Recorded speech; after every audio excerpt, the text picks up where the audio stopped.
Imagine if you could easily find solutions to make your region or city smarter, greener, better connected, more social, and closer to citizens. The Interreg Europe Policy Learning Platform can help you access knowledge about the latest policy trends, discover expert-validated good practices from all over Europe, find solutions in our peer review, get tailored support from our expert team. We can connect you with the right people and organizations. Together, we will find ways to solve your region's or city's challenges. Start your policy learning journey today.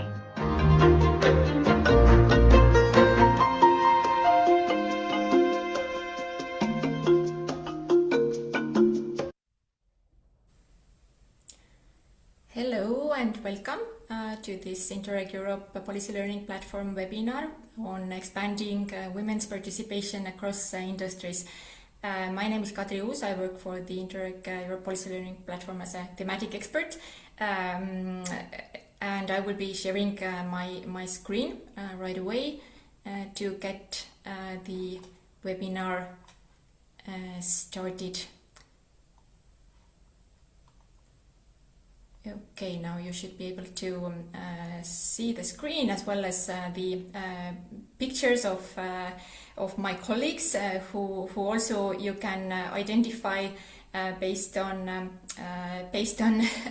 their backgrounds referring to Interreg Europe, which is not the case with me because I was experiencing some trouble with Zoom, which sometimes happens, but I guess that is not the key issue here. So I'm joined today by Mart Veliste, who is my colleague, working also as a thematic expert in the domain of social Europe as well as smarter Europe, and Valentine Dufay, who is supporting us today to make sure that everything runs smoothly and we will have a very nice webinar experience all together. The agenda for today is rather straightforward. I will do a small introductory presentation from the policy learning platform side, and then we will have 3 very interesting presentations from 3 different regions across Europe.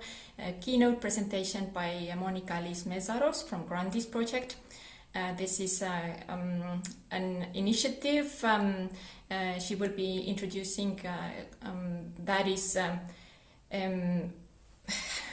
happening on a wider scale, so it is an European level an initiative called Girls Go Circular, funded by the European Institute of Innovation and Technology, EIT, and implemented together with different countries, and Mónika is representing Hungary.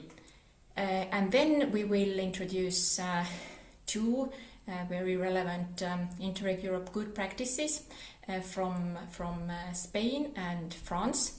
Arnau Mensa from WeSTEMEU project and Sarah Jordan from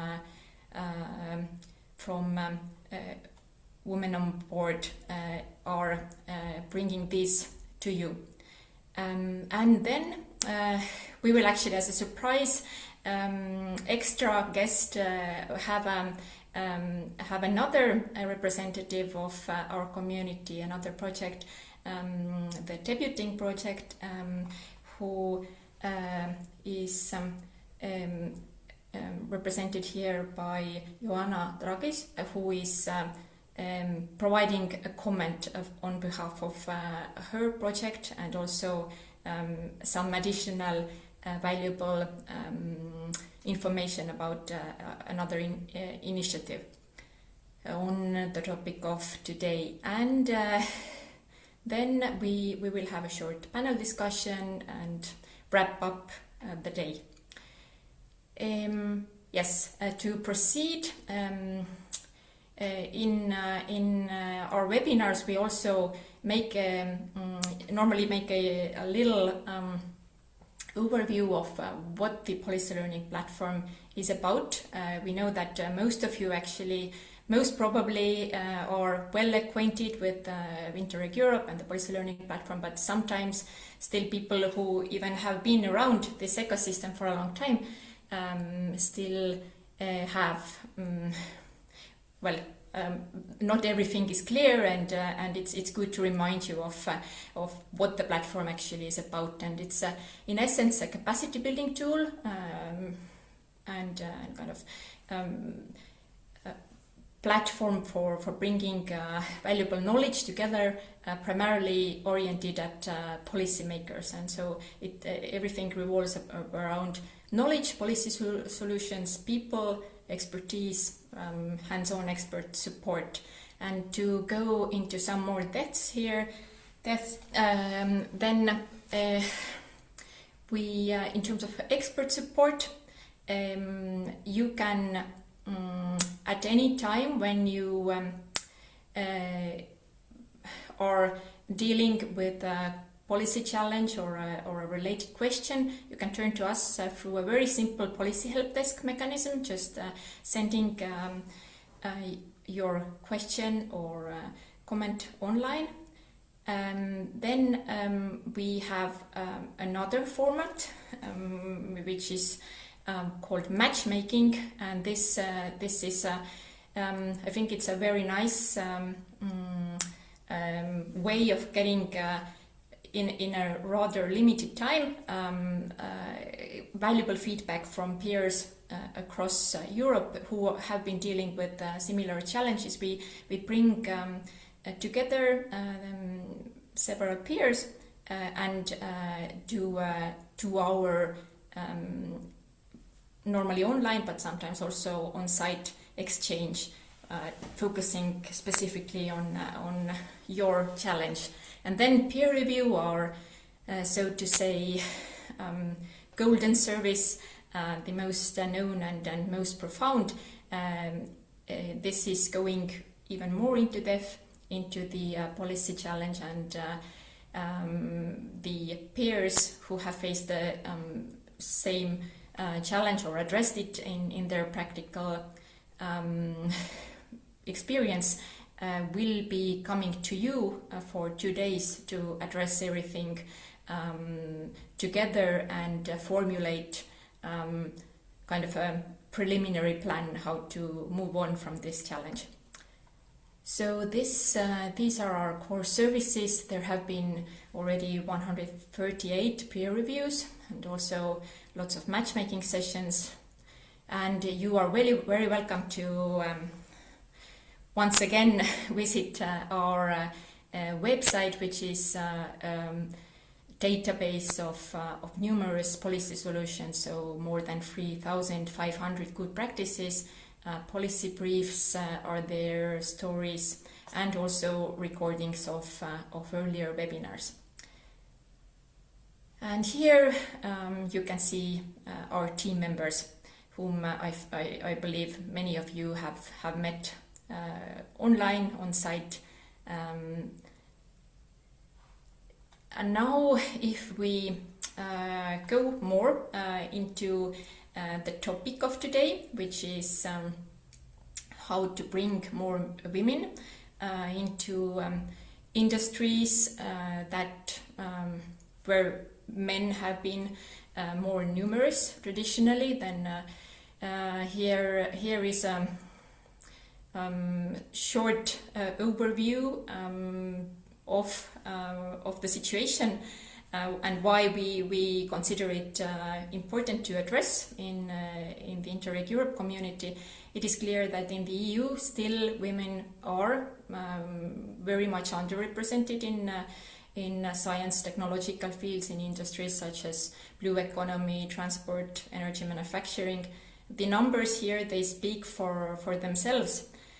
And it is clearly only not a topic of gender equality. It is also about using a very valuable resource that we have within our women, which is clearly necessary for Europe's competitiveness, resilience. So this is essential here as well. And I think the last point here, that change needs to start early, is kind of a sub title of the webinar today. So this is an idea that is, I think, very strongly presented in all our the presentations that you will hear today. So we will definitely hear about strategies related to this issue from different regions. Here you can also see key policy frameworks in the European level which address the topic of today. Everything is linked. You will of course get the all the materials that we show today, so you can I'm sure you are also very much familiar already with most of these documents. If we come into more specifically even to the topic within Interreg Europe community, then in this context actually it is addressed by two very intertwined policy objectives and specific objectives. So under Smarter Europe we have the topic of SME competitiveness, and under More Social Europe, labour market and employment. And we also have the key projects of representing this domain here on the screen. We will be hearing presentations from WeSTEMEU, Women on Board, and GRANDIS today. We will have a discussant from Debuting, and Just Fem is a more recent project. We will definitely look forward to featuring good practices from this project as well as they start emerging. And to offer a little bit of context to what's coming today, then we have recently have had two related events that brought us to today's webinar. In November 2024, there was a webinar on female entrepreneurship, which I will also outline here the key learnings from this event.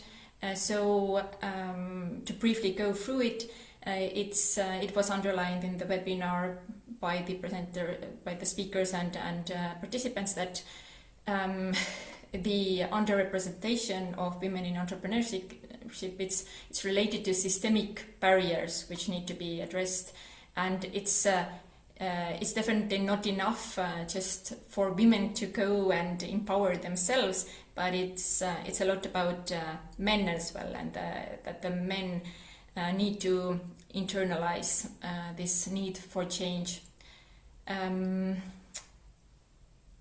Being aware of the time, and I don't want to take too much time out of the presentations, which I think are the key part of and core value of this webinar, then I will move on and also outline that based on the results of this webinar, it was actually the community itself was very interested in continuing the discussion.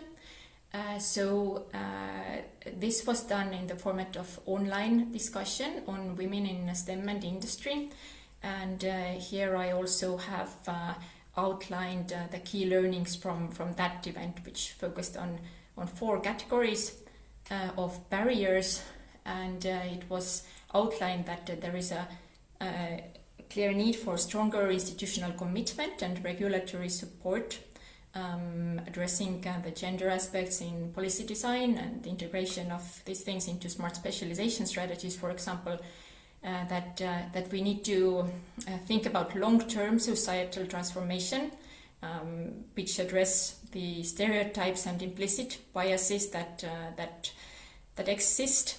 Yes, there is a need to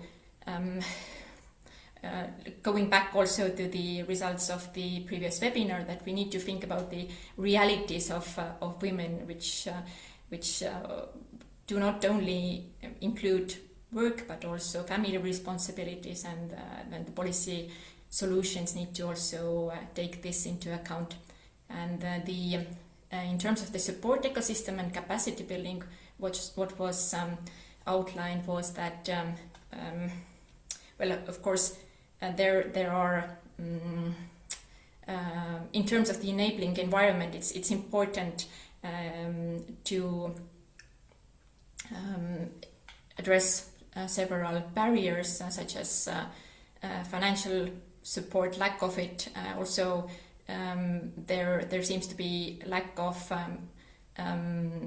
mentors for women and role models. And this is, I think, the particular point addressed by presentations today. You will see how the Interreg Europe community is already doing a lot to address this issue and give the floor to women in different industries who really are role models for young women and girls who are considering this as a career option.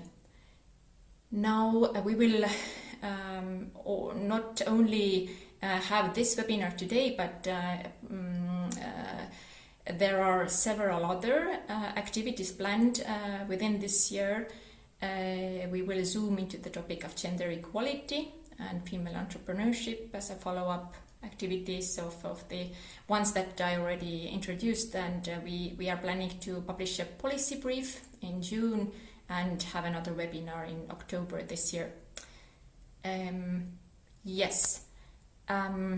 Now this is my last slide before I give the floor to our speakers, and we really hope that that you will participate actively in the discussion today, and to give you also more possibilities to do that, or to have the webinar more interactive. We have prepared a Slido exercise focused on the question of what activities for young girls, in your opinion, are needed to help increase women's participation in STEM areas. Valentin will post the Slido information, the link that you can use to contribute into the chat, and please provide us your ideas. And after we have heard all the presentations, we will come back to this and see what kind of patterns we can see that emerge, and jointly also comment on them. Thank you so much. This is it from my side at the moment, and now I would ask Mónika to take the floor without any longer ado.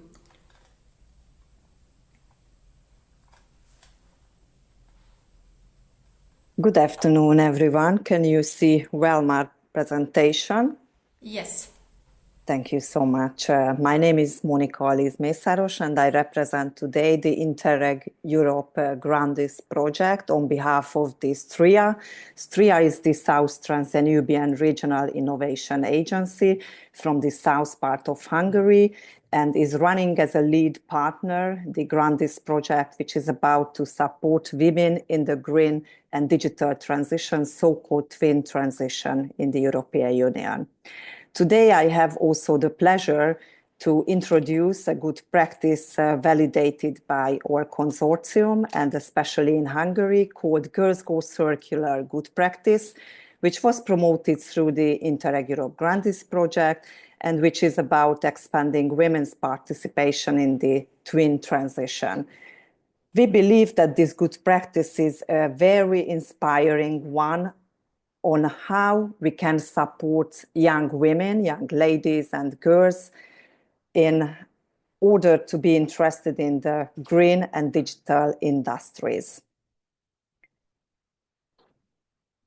My slide is not working, unfortunately, so I stop sharing and again go back to the slides. Sorry. Hopefully at this time it will work out. Yes. So before jumping into the introduction of the good practice and the GRANDIS project itself, I would like to briefly reflect on the wider European Union context because I believe it will make more sense. So first of all, as it was said by Kadri, women are remaining underrepresented in the twin transition sectors, and the gap actually starts a very early stage, and we see underrepresentation not only in the digital and green industries, but in the ICT careers as well, and fewer women-led businesses exist in innovation-driven sectors, according to the EU statistics. Here are some information on my slide, and that's why we believe that the intervention should start very early.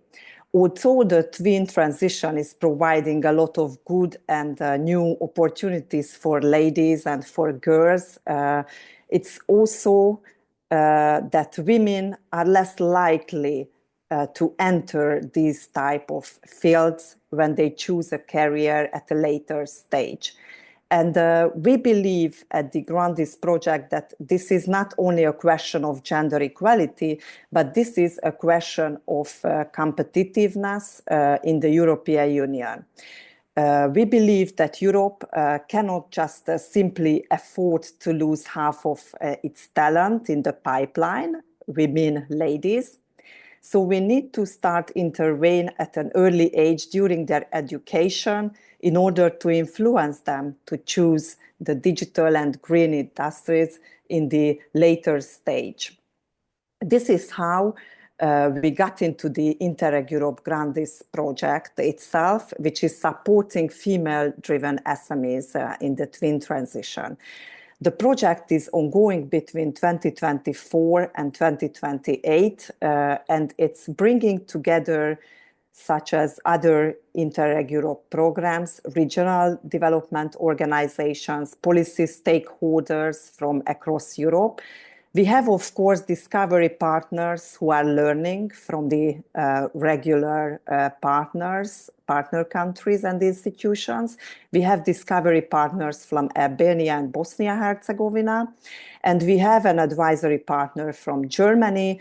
And of course, we have associated policy authorities as well. From Hungary, we have the pleasure to welcome in the consortium the National Development Agency. We run the project from a total budget of 1.6 million euro, and we have 4 activities in the focus, 4 main topics. How to support women in the access to finance in order to be at a better stage in twin transition. We support ladies to address structural barriers such as the work-life balance. We support women entrepreneurs in upskilling and reskilling them in digital and green competencies.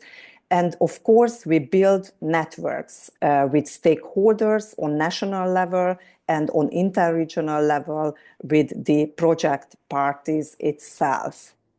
The GRANDIS project is, of course, organized according to the Interreg Europe Best Practice Policy Learning Cycle, which is included in all the project activities. we did a policy analysis, and at early stage we understood that the intervention should be done before the career path. According to the survey result, this was clear for us. According to this work, we started to organize the national stakeholder events and the interregional exchanges, and started to find good practices all around Europe, and we started to validate these good practices.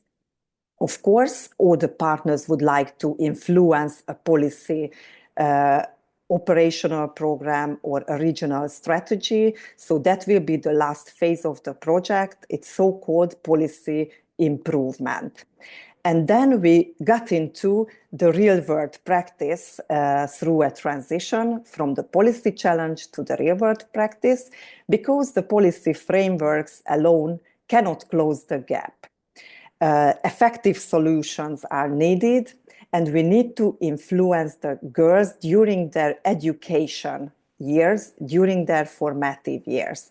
And this is how we got into the good practice, so-called Girls Go Circular, which is run in Hungary by the Junior Achievement Hungary, identified and promoted good practice by the STRIA under the Interreg Europe GRANDIS project. How this program is going through. It's a good practice initiative by the EIT, and the EIT Raw Materials is the one who is coordinating the program implementation in all program countries. The girls can be empowered to engage them in circular economy, digital technologies, and entrepreneurship before the career choice is made. Why? Because the target group is girls between 14 and 19. So they are coming from the secondary schools. They can form groups, 2 or 4 girls can formulate one group, and they can work on a project after learning an online module at the EIT Girls Go Circular web platform. There are facilitators who support them in this pathway, and around 10,000 girls and also boys are reached per year in Hungary. This is a great number, and still the EIT is looking for partners, so anyone who is interested can join through the official website. How it works in practice. As I said, there is a digital platform behind, and there are facilitated in-person workshops. So the girls who are registering, first they do online learning. At the online platform, they can choose whichever module they are interested in, and they get access of digital skills as well. And they have courses on various topics such as AI, sustainability, e-waste, entrepreneurship itself, and so on. And then after this knowledge, they are organizing these in-person workshops in all the participating countries. And the facilitated sessions are supported by teachers. The teachers are also trained by the program, thanks to the regional and national partners, and they do together with the girls who are formulated groups practical tasks thanks to digital tools. Of course, on national level, they do a final presentations, and the best ones who presented and pitched the solution can get the chance to go on stage on the international final conference. So it can help for them to build confidence, and communication skills can be improved as well. What is the impact and the result of the program? Of course, the participant girls, they can gain hands-on experience on various topics online. Directly, they are aligned with labor market demands. What is the most important for my understanding is that the program can help for them to increase the confidence in the STEM subjects And why it is very important? Because many barriers are not related to ability, but to self-perception and stereotypes. If girls do not see themselves in these sectors, such as green and digital industries, they are less likely to pursue this career path at a later stage. That's why this Girls Go Circular program is a very inspiring and very efficient one for our understanding, because it can help to change this perception at a very early stage. Of course, the program itself is very well aligned with EU initiatives such as green transition and the gender equality strategies. And this program is absolutely ready to be taken over by operational programs or regional strategies.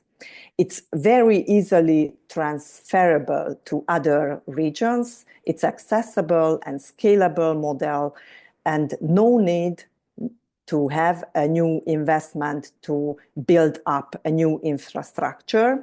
So the digital platform is ready to be used. The facilitators can be easily trained, such as NGO staffs or teachers. And on national level, schools can be involved as well to build in the curricula in their learning schedule or to have extracurricular programs. Here on the slide, you can see the whole pathway of this program. And we believe the methodology itself, it's very easy to be transferred to another region. So for today, my key messages are the following concerning both the GRANDIS Interreg Europe project and the Girls Go Circular identified good practice. Start early in education, because if we want to see more girls in these areas, in the STEM industries, we need to intervene at early ages. It's never too early to intervene. The second message is to combine the different policy actions, layers and topics, because we need an integrated approach to intervene in this topic. And of course, there should be good practices available and identified, whether in the Interreg Europe database or in other databases of the EU.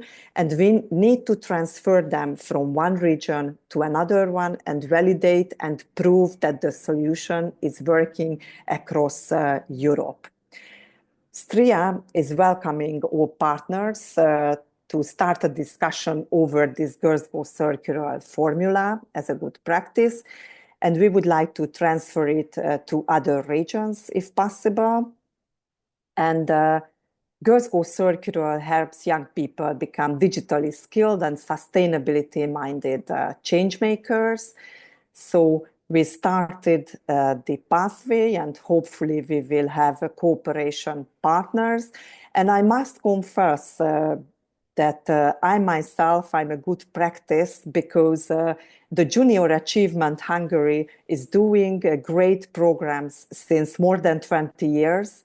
Because more than 20 years ago, I was a secondary high school student specialized in foreign trade. And at that time, they provided a program for girls to learn entrepreneurship. And thanks to this program, I started my entrepreneurship period in 2014. And since that time, I have an ongoing and very successful company. And I'm a founding member in Hungary of the Hungarian Union of Hungarian Women Association. Thank you very much for your kind attention, and I'm all ears to listen for the other good practices from other fantastic partners. Thank you for inviting us. Thank you so much, Mónika. I think it's very important and valuable also to share your own experiences, and that, as you said, you are also this good practice. Yes, a very nice presentation from your side. Do you also have information about how this initiative is doing in other EU countries? Since Hungary is one of the countries that is implementing it, but yes, any reflections on what is going on a even broader scale? Yes, the numbers are very high according to how many girls and boys they reached, because thanks to the program, it was dedicated for girls in the beginning, but of course they can also reach boys. So 100,000 of girls and boys have been reached through the years, and they are still looking for partners. I'm going to include the digital address of this initiative in the webinar chat for further purpose. And the website is a very informative one, full of numbers and statistical data. So I really hope they will still include additional partners. Yes, thank you. And we also have in the chat a request by Milana Popovic to asking you to share the link to the digital platform so that participants can have a look. But yes, it's probably now the time to give the floor to our second co-moderator and co-host of this webinar, Mart, who has been also dealing with these issues for some while. It's nice to have Mart and also Arnau here because it is not a topic only to be addressed by women. So Mart, maybe you have additional questions to related to the presentation that Mónika just made. Yeah, thank you, Kadri. Although if I look at the attendance list, I think they're mostly still female attendees, and this is something we have noted in both of our previous webinar as well as in online discussion. But okay, that's a work in progress, I guess. But thank you, Mónika, for the presentation. What I really liked was one of your key learnings, where you said, or this key takeaway is that you need to close the skills gap before it becomes a labor market gap. And I guess you could add to that also that you need to also close the, let's say, mindset gap in a way. And you were also saying that the girls need to see themselves in these roles in the future. But I think the phrase was really nice. I was just curious, in Hungary, with this particular program, how do you collect the labor market needs, or how is that done? Is there like a constant feedback loop from companies? So that you focus on these current skills that are needed. And maybe, yeah, you mentioned that junior achievement as such has been working for 20 years, but this particular program is probably newer. And I'm wondering if there are also some sort of results that are already witnessed by this. So do you see more girls coming into now the STEM field already? Yes, for the second question, the answer is that new schools are joining from year by year to the initiatives on national level.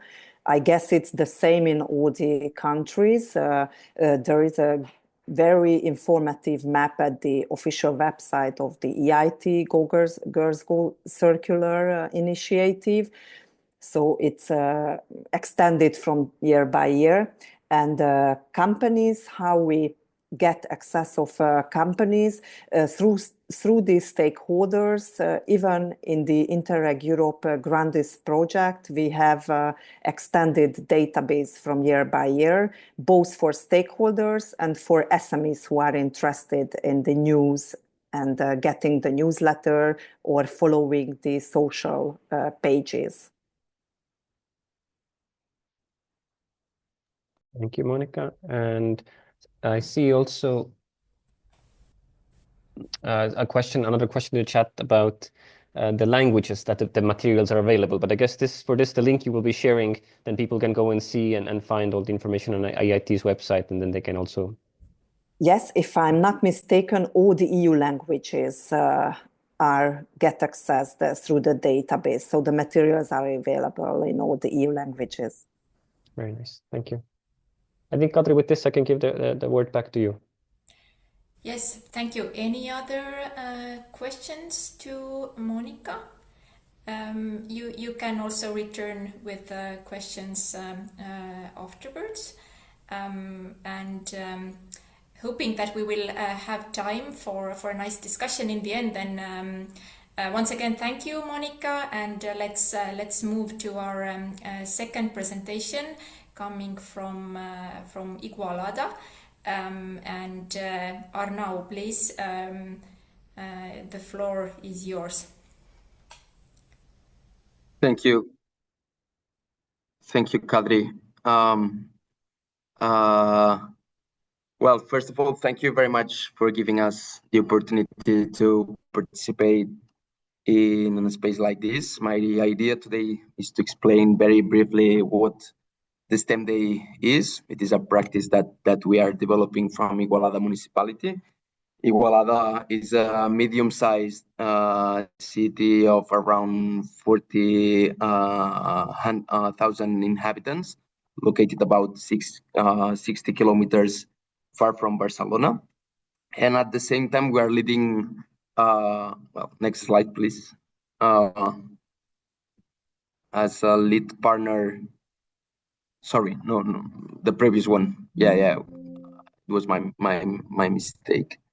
Well, I think that it is not the last version of the presentation that I sent. Just don't worry. I will continue with this one. As a lead partner of an Interreg Europe project called WeSTEMEU during 4 years until 2027. We are the lead partner of this project, and this is a project that aims to promote the STEM vocations among women. Our partners are research institutions, universities, and regional governments from Romania, Poland, Lithuania, Ireland, and Greece, and we also have a discovery partner from Albania. And in the framework of this project, the Igualada Municipality, together with STEM Women Congress, which is one of our main local stakeholders, has been developing since 2024 a good practice that I would like to explain to you today very briefly. It is our own practice from Igualada Municipality, but developed together with the support and the technical knowledge of these stakeholders, which we consider as an expert organization with a lot of experience in this field. And in general terms, we could say that the STEM Day is an awareness and visibility event focused on children, aiming to address the gender gap that Mónika already explained in STEM and give visibility to female role models. So yeah, now next slide, please.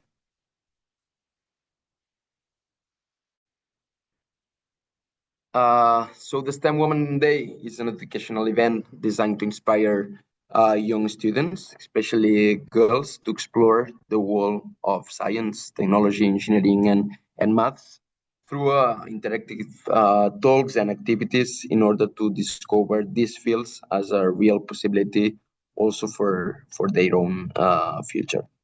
We do that to encourage girls' interest in STEM fields from an early age, because as you know, and as Mónika mentioned before, there's still a strong gender gap that persists in access to science and technology careers.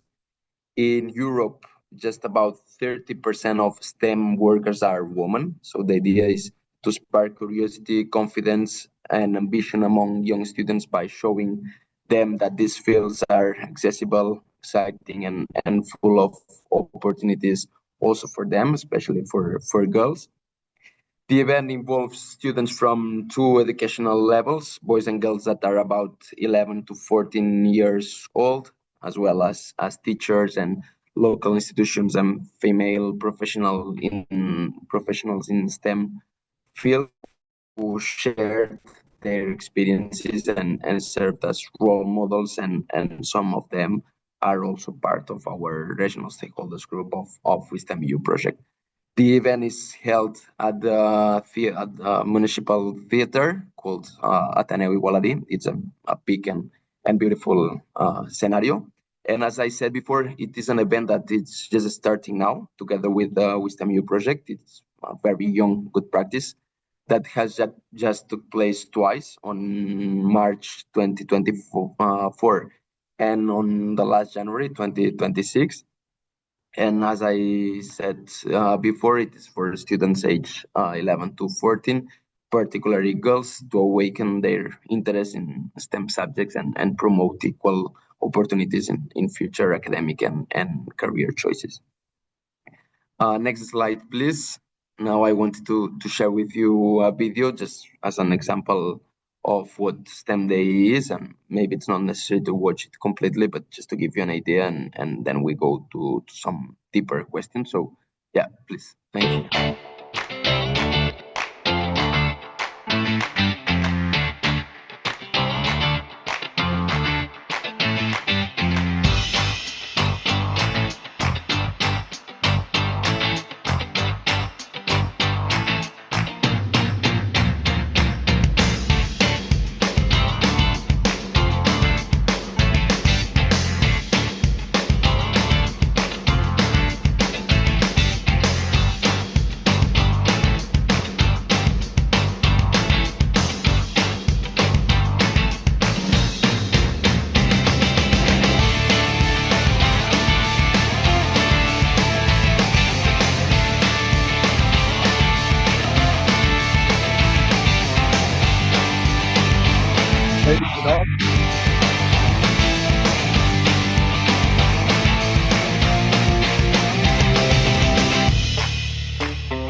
Okay, great. Thank you. So can we go to the next slide, please? It was just to give you an idea, a visual idea of what STEM Day looks like. So these are the 4 deeper questions of the good practice about the replication capacity, about how is it financed, the impact, and the stakeholders' involvement. First of all, the replication, I think that it's very easy, especially for municipalities with facilities and contacts, and especially for municipalities in contexts like Igualada, middle cities with high contacts with schools and other relevant actors involved. About the financing, in our case, it is financed through a mix of public and private support. We have understood it as a dissemination event of WeSTEMEU project. So we did it like that, and after that project, after the project ends, we will have to find another way, but it's not an expensive event if we compare it with the impact and the results that you may have. It reaches about 150 boys and girls of, in the last case, 6 different schools. Igualada has 12 schools, so it's more or less about the half of the boys and girls of this age in the city. And a part of these quantitative indicators, we also have information about teachers that tends to the sessions that they have evaluated positively with an average score of 4.7 out of 5, the last edition. And finally, the stakeholders' involvement. In our case, it's very easy because WeSTEMEU project helps a lot, as we already have a big group already organized, the regional stakeholders group of the project that involves a lot of agents involved in the promotion of the STEM fields, and that are also important to take part in the event as one of the references and testimonial and examples to showcase and explain. We also have schools involved on the regional stakeholders group that attends in the event, and that's something that it's very easy for us because of that, and that may be difficult for the city councils or public administrations that doesn't have a strong group of stakeholders involved in this type of project. And that's all from my part. The idea was to explain you very briefly what is an STEM Day for us as one of the good practices that we are working on in our project, in WeSTEMEU project. Thank you so much, Arnau. It was very, very interesting presentation that you made. My question actually is a little bit broader, since yes, you are a man, and as you are underrepresented, men are underrepresented in the discussions related to this specific topic. So this is also a curious thing to address. And coming from the point that, as you just explained us, the Igualada STEM Day activities, they also address boys, but bringing this to a broader level. So in your opinion, now turning our this Slido question around, what activities for boys are needed in order to change this issue of perceiving some industries as suitable for men and others for suitable for girls. So what do you think should be done in the target group of boys? I think it's a very difficult and a really big and challenging question.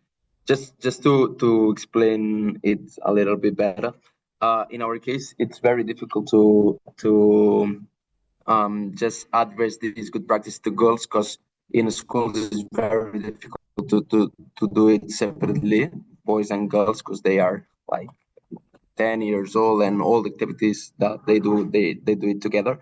So the schools that attend to this event are boys and girls, but in the testimonials that we offer, it's just women explaining their own testimony and their own experience. So it's open to boys and girls to attend it, but in the scenario, there's just women explaining their own challenge and experience. And the other main question that you said, it's very difficult and open. So I don't know what to say, what to do in this case. I just wanted to explain this good practice, and I'm open to listen about it from other people, because I don't have an answer. Yes, I think it's. I was not looking for a very clear strategy. I guess this is just to highlight that it's very relevant also when we are addressing this issue, to actually think of the wider system, and that boys are also part of it, and it's I guess it's very nice that they are brought into the discussion, and they are also somehow changing their mindsets through this.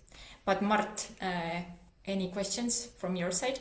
No, yeah, I have a question, but still like a reflection as well. That I think it's sort of it's also a bit of like a cultural war, right? Because we are also fighting against this Andrew Tate and monosphere aspect, where young boys are getting into some mindsets that are maybe you would have expected 30, 40 years ago, and so we're going back to this that you had got in your slides about the systemic and structural barriers and all of this.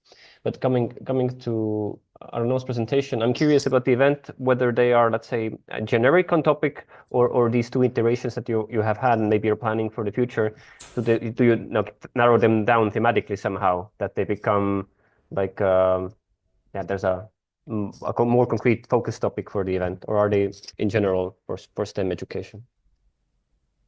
Very general topics. It depends on the possibilities that we have as examples of very visual opportunities that to showcase, and it depends on the edition.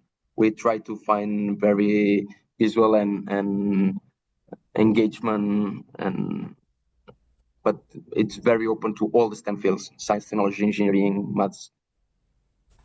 And then also Mónika was asking in the chat whether you still have a ratio for the boys and girls participating. But I guess this depends on the schools, as you were saying. 50 and 50, more or less. It depends on the schools.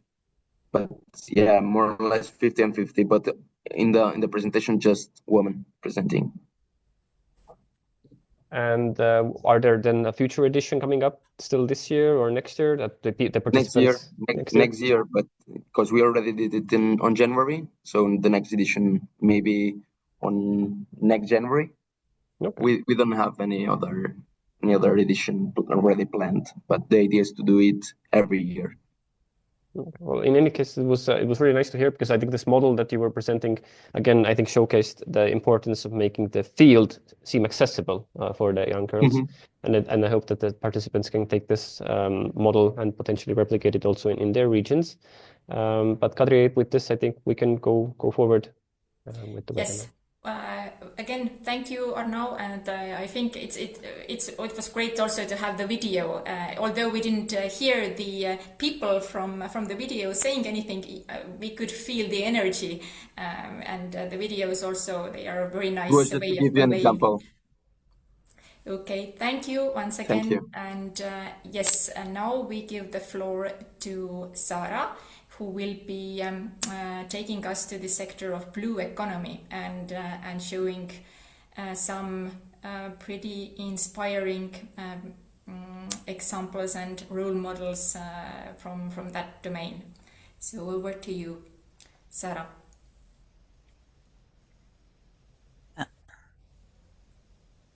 For now, I can't use the video. We can hear you. We can't see you at the moment. Yes. But now we can see you. Can you hear me? Okay. Yes, we can see, we Great. can hear. Perfect. So now I'm trying to share my presentation. Up.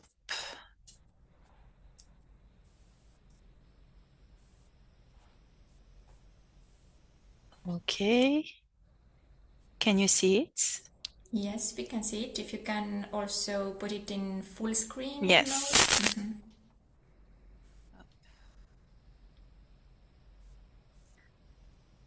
Perfect. So, good afternoon. I'm Sarah Jordan from France.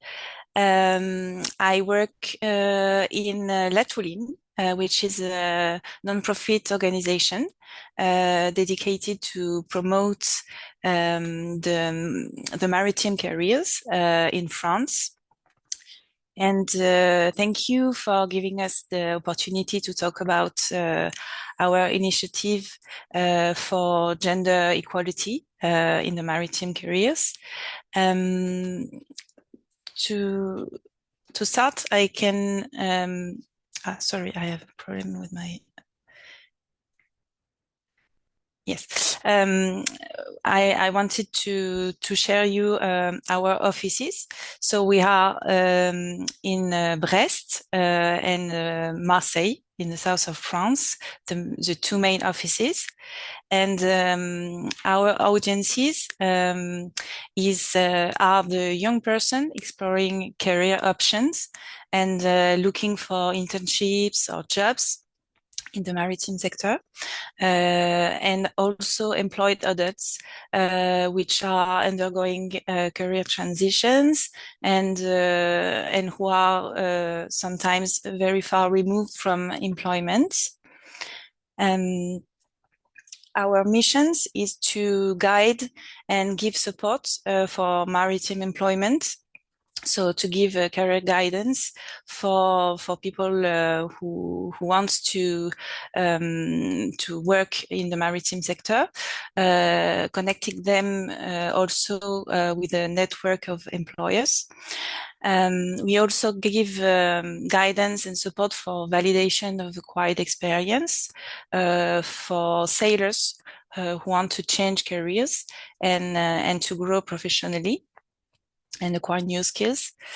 But our main challenge is to promote the maritime careers and the maritime sector, and also the place of the women in these careers. Because to give an example, in our members, only less than 20% of the members are women. So this clearly illustrates the gender inequalities in the representation of women. And so our challenge was to create a project in order to increase the place of women in the maritime sector. And we take part about a project which is Women on Board, who is led by Brest Métropole, and Touline is also a partner. And one of the objectives is to highlight good practices among the stakeholders in the promotion of the role of women in the blue economy. And that's why today we wanted to show you one of our initiatives, which is La mer se décline au féminin. The sea comes in feminine forms. It's an exhibition. And the purpose is to give the voice to women, to share their stories, their success in their careers, and in order to give example and inspiration for young girls and also women, adults who want to switch in their careers, and to give them strength to follow their dreams. So the two main objectives are to show first the diversity of maritime careers through these stories, and also to underline that maritime careers are open to everyone with no difference, and in order to stop with the stereotypes. We have 3 episodes. First one who concerns the Bretagne region, the second one the south region of France, and the third one the region of Nantes, which is another city next to the ocean. And the first episode of the exhibition was created in 2022. We have also an ebook that I will share you if you want in the chat. So this episode was produced to highlight the diversity of port and maritime professions in Brittany, and we share in this exhibition 17 testimonials of women in this context. Here is an example of Camille, which is a navigation officer. She was born in Marseille, and she was very passionate about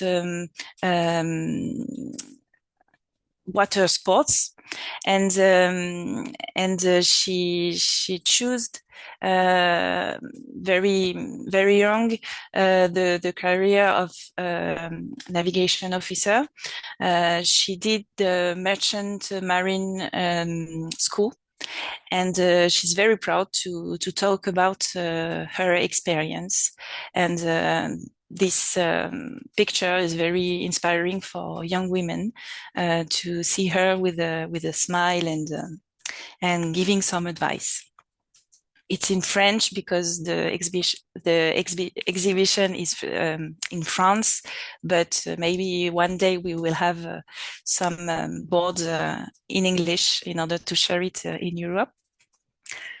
The next episode was in south of France, and that was the same challenge, is to give the voice to women in the south of France who wanted to talk about their experience, to promote the diversity and the possibilities in the maritime sector, and to highlight that these careers are completely open to everyone, and giving some inspiration. Here is an example of Anaïs. She's an archaeologist, underwater archaeologist. She was very passionate about diving, from very young age, and she talks about her history, and the passion was in the high school when she did diving, and then she made some studies, and she became an archaeologist. And when we do some workshops with young girls, we can see that this portrait is really inspiring for her, because they can identificate with this career. And then there is the third episode,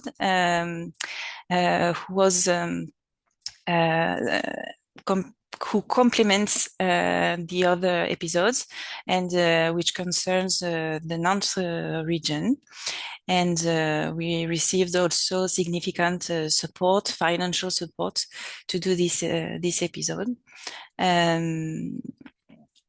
And it was a successful exhibition, because we can share all the 3 episodes in the high school in France, in the middle school, the universities, in the work events, which concerns the maritime sector. So it was a very good experience. And then I wanted to complete with the also our awareness campaign, which is titled "Stop the Cliché." So stop with stereotypes, and this campaign is interesting also because it was developed with middle school students, and we used their language, and many stereotypes persist, and they can identify to this campaign also. So here is an example of the goodies and the boards which were on the streets in the Bretagne. An example also of the ebook. And I wanted to finish also with the example of Maïsa. Maïsa is a young girl who wishes to start a training in nautical maintenance, and she's looking for her first internship. And she had seen the exhibition La mer se décline au féminin at the Second Chance School in Marseille, and it gave her inspiration and confidence to do the training. So if you want to learn more about our project, you can see the resources in our website. Here are the links, but I can put in the chat also. And thank you very much for your attention. You can send all messages in our address if you want to know more about this project. Thank you so much, Sarah. Yes, as a comment from my side, it's I enjoy the word of the play of words Yes. that you have here in the title of this good practice. So, and very nice visuals, and I guess it's really connects the work that you are doing really connects to the discussions also that we have had here in the Interreg Europe community about the importance of highlighting the role models and showing the real people who live these lives. And I think it's also maybe I don't know how it is in your experience, but it seems that it's a good thing in the area that the women in these professions, they are actually very eager to step up and Yes. and talk about Yes. how it is and kind of bring this to the potential new colleagues. Yes. all the women that shared their stories were volunteers.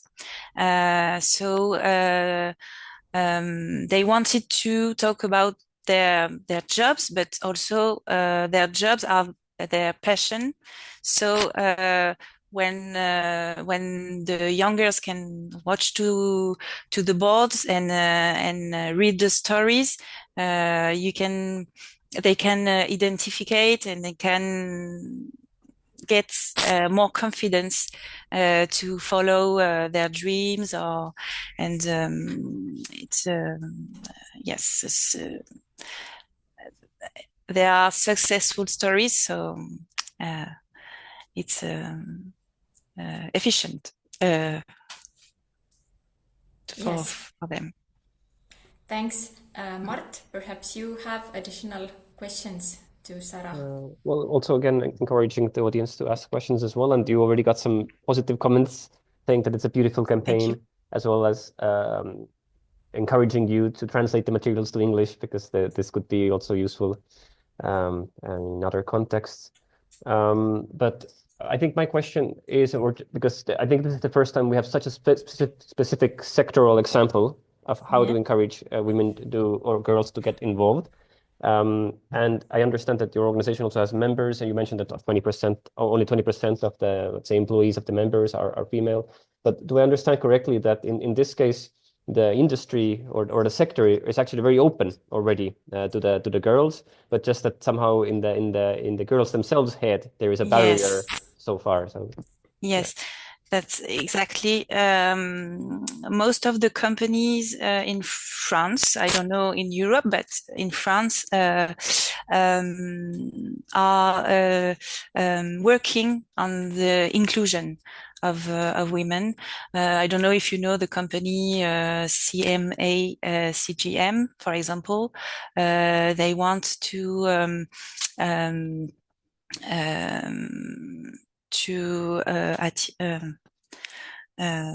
sorry for my English, but they want to have more women in their effectives, and they are trying to make campaigns also to attract the girls, and so there is jobs for everyone, but maybe the barrier are before, and some women have maybe has got they lack of courage because they don't have maybe a good image about the female position in these jobs, and it's a very masculine world, and we have to change maybe the image about this sector in order to attract more women. And it's not directly this case, but I also have understood that in other contexts, when we talk about, let's say, manufacturing companies wanting to recruit young people, they actually also often are faced with this challenge that the perception of what does it mean to work in a manufacturing company is a bit outdated, because now it's very high tech, and actually the factories are very clean, and so I would imagine also with the maritime sector there might be quite maybe some stereotypes in general about among boys and girls and what this work means, but in actuality, it can be also something very different. So I think this exhibition, and with these great stories and pictures, really is really nice inspiration for us. But Kadri, I give the word back to you. Yes, thank you once again, Sarah, and thank you, Kadri. We will continue the discussion and have a look at the Slido, but before that, we have with us Ioana Dragos from Romania, and Ioana was so kind to be able to join us at the very last minute, as we knew that Arnau is not able to stay with us for the discussion part.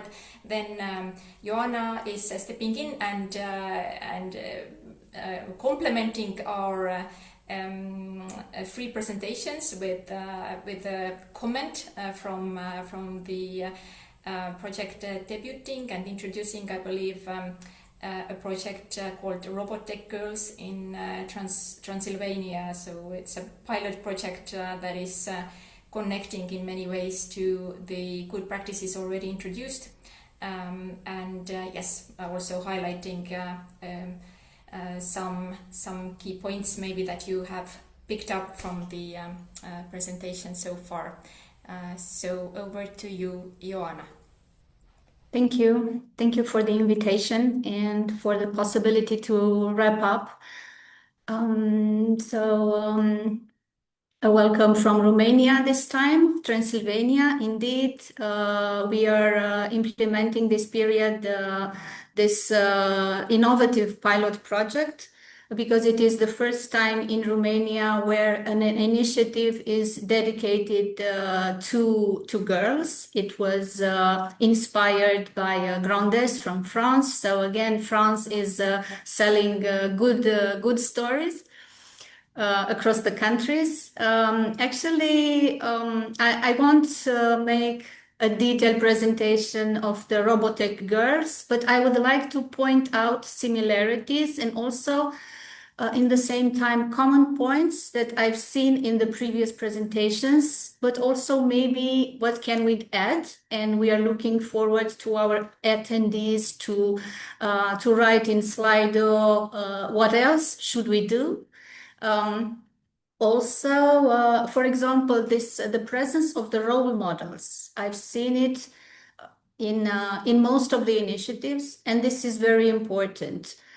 If we talk about STEM, if we talk about industry, digital, it's good to have real cases experiences, inspiring women in tech, but also men in an inclusive manner to show to the girls that this can be done. We have this slogan you can see in my behind, you belong in tech. We designed the slogan dedicated for the Robotech girls. Indeed, the Robotech Girls Day is an initiative in which we brought over 150 students. And when I say students, it's mostly similar to what we have seen in Igualada. So girl pupils aged between 14 and 18, which step in the university, in the technical university, the robotic fields, and they are introduced in how the labs are and what are practical demonstrations in the various laboratories, but in the same time they get the interaction with the teachers and also with the students. We also introduced presentations from robotic students directly to the pupils to have their direct experience. And also on top of that, we have invited also organizations which provide extracurriculum activities, because school is one thing and industry is the other. We have to have more initiatives that bridge these two. And what happens after school is a very important matter that needs to be addressed. For example, there is the initiative which is worldwide, it's globally, it is a competition for school students called First Tech Challenge. And pupils from schools can enroll and have the challenges and design their own robots and play with it and then get engaged in the competitions. This kind of initiative we have added on top of the students and teachers and industry as a demonstration of what kind of activities girls can engage along with the boys to experience tech. And also we have made a study before launching the Robotech Girls to overview and to highlight all these organizations that can provide such extracurricular activities to the students. Also, in the debuting project, which has actually 12 partners from 11 countries, we have recently launched an overall study, learning together with recommendations both for policy level, cluster level, companies level, to pursue actions towards gender equality. And addressing young generation is one of the highlights across best practices, what we have also seen before. So if there are questions, I know that there is not much time left, so I give the floor to you. Thank you. And I will also put in the chat highlight of the Robotech girls in Transylvania for further details. Thank you so much. Yes, we still do have 10 minutes now for the discussion, which is very nice. We can also maybe now, with the help of Valentin, to put the Slido results on the screen. I think while the Slido is coming, yes. Kadri, if I can still just also react to Ioana's, what I really liked about the work that you're doing is that you showcase also the students that are in the university.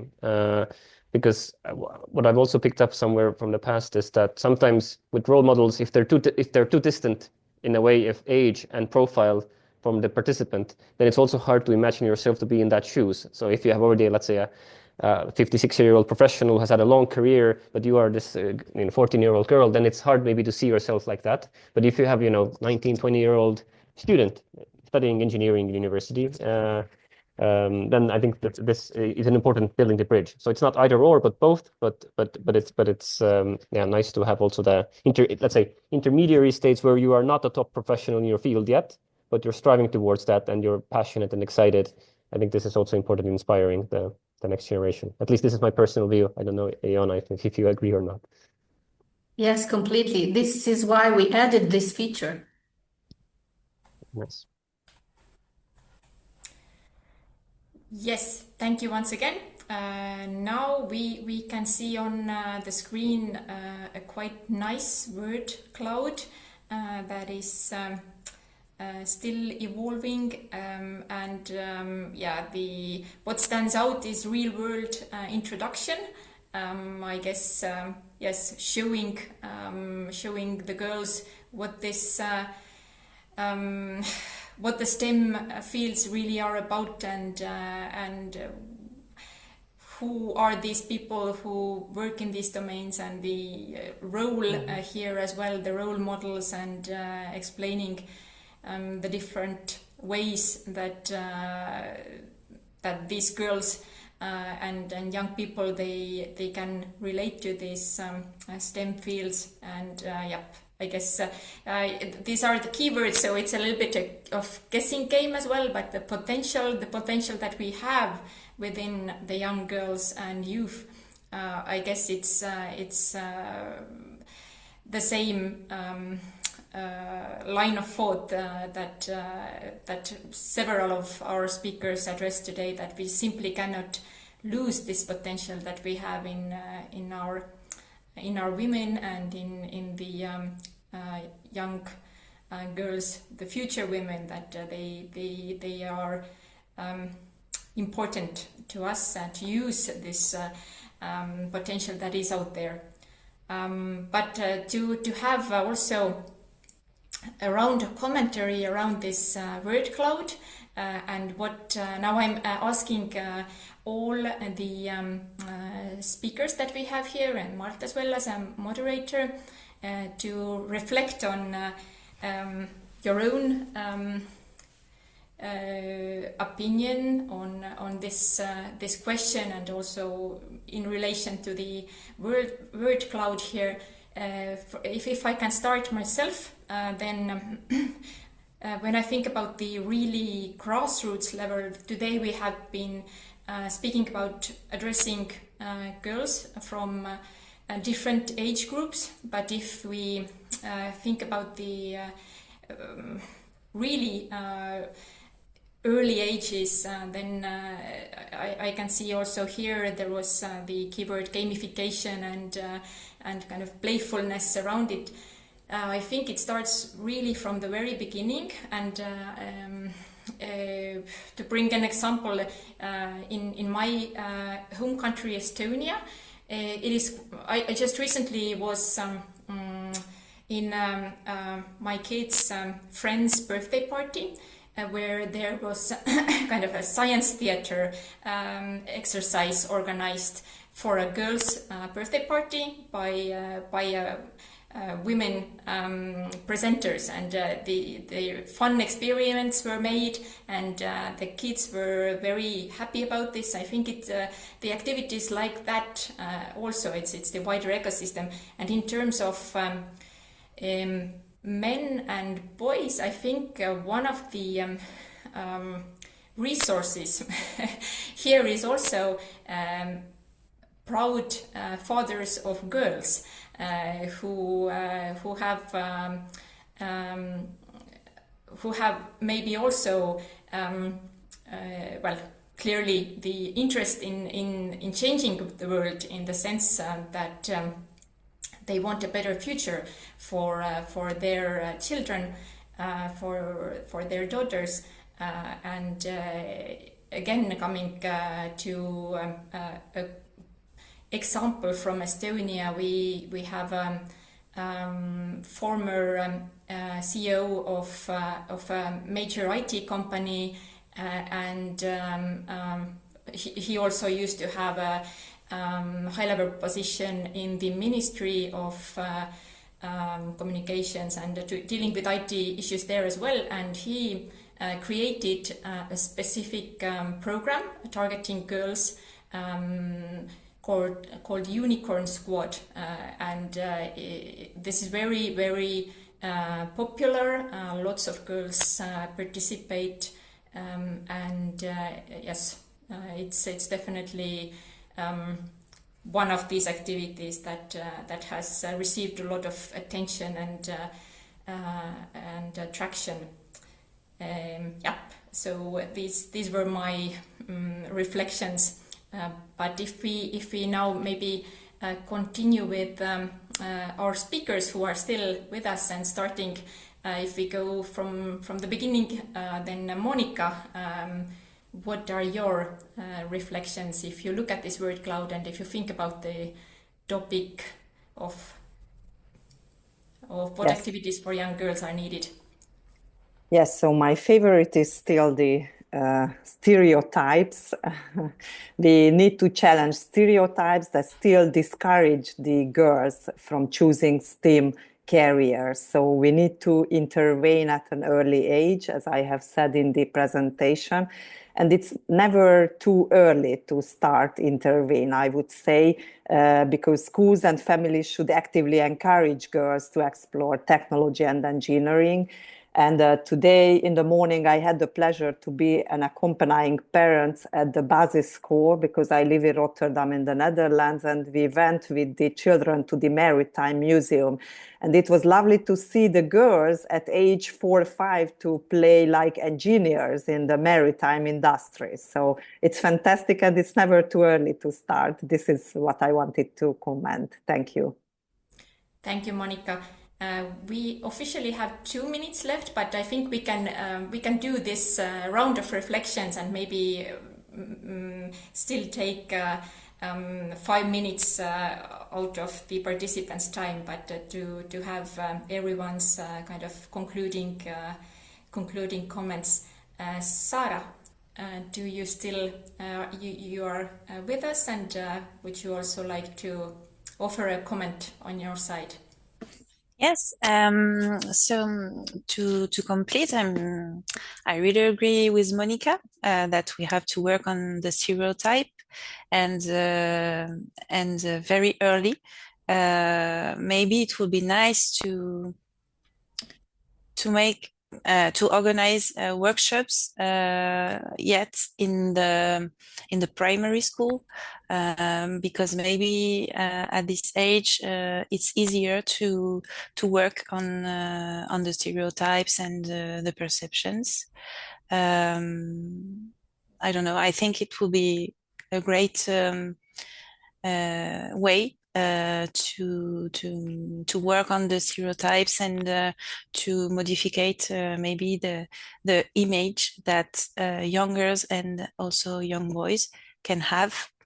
And but working with young people in some workshops, we can see that many things are changing because they can talk freely about the gender inequalities and also their perceptions. And when we ask the question, for example, when we finish a workshop, we always ask, does the women can work in the maritime sector? And they all answer that all the jobs are open to boys and girls. So I don't know, maybe the next generation is aware yet, and but we have to try to fix maybe this changing, I don't know, this switch in this generation. Yes, thank you, Sarah. Ioana, still a reflection from your side. Yeah, shortly to complement, yes, stereotypes, it's one side, role models, it's another side, and I would complement it with hands-on activities, because, and in the Robotech Girls, we mixed, so besides the Robotech Girls Day, and interaction with role models and students and teachers and industry, we organized 2 weeks of workshops, robotic workshops and visual creative ads workshops. So both software and hardware exclusively for girls, for them to experience, to have a direct interaction with with what does it imply. And the teachers, we had teachers from university but also students from universities. And they have adapted the one-day curricula. It was 1 day for each girl. And we had, as I said, 150 girls. And the feedback was great. And we have included in the target group, we have selected not only girls from mathematics and informatics already, but also wide range of topics, including pedagogy, for example, and natural sciences, because digital is horizontal, because the career path can be changed, and sometimes you consider your path is not there. And we have stressed the slogan of "You belong in tech," and the fact that everyone can find the place in the future based, of course, on their choices. Thank you so much, Ioana. And Mart, you can have the concluding remark. Well, I have a lot of responsibility. I'm not sure what much to add, but what I'm taking away is also from this webinar, but also from before, probably this confidence to still take the step to go to tech and to really think that I can do this, and this is also for me.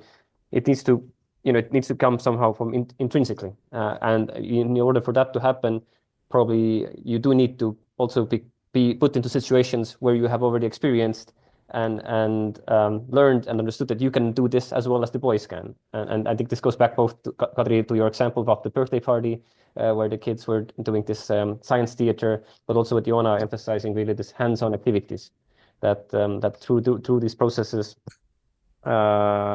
you also get the confidence that, yes, this is also for me, and this is exciting, and actually this is maybe more interesting from the, let's say, traditionally in activity areas or pastime activities of girls that might be maybe imposed from family or also the school system or friends. But then you realize that, oh, actually, no, I like to code, I like to build robots, and then this sort of leads into the STEM career in the future.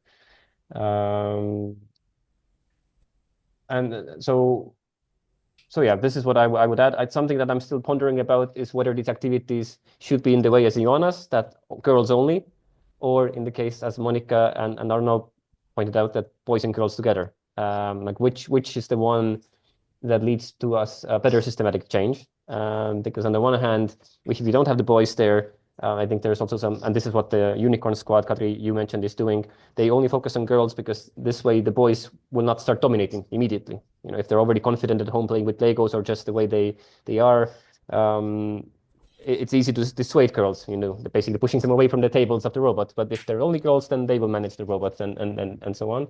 But on the other hand, you know, we do see this toxic masculinity emerging. Boys watching some weird TikTok content or I don't know what, and then they get the false perception of how to be respectful and towards women and all that. And in order to break that barrier, you would want them to actually jointly with the girls build things and experience things. So this is something that I leave with the audience, because we're out of time, to reflect on which is the best intervention model for the next generation of kids in giving them the STEM skills in a way. Yes, to reflect on that quickly. Still, I think these are complementary intervention models. Sometimes in some contexts the girls only approach probably makes sense, and in other contexts it very much makes sense engaging boys as well. Like, I guess it's a big field, and what is needed is lots of complementary interventions to actually bring about this change. But now, as we are already 6 minutes over our time, I would really like to thank everyone involved, all the speakers. Thank you, Ioana, for stepping in this maybe a rather new role of discussant, but I think it made a very nice addition to our webinar today. And of course, huge thanks to all participants, and we will keep coming back to this topic from different angles, and we hope that you will be part of this discussion in the future as well. Thank you so much, and have a lovely day. Bye-bye.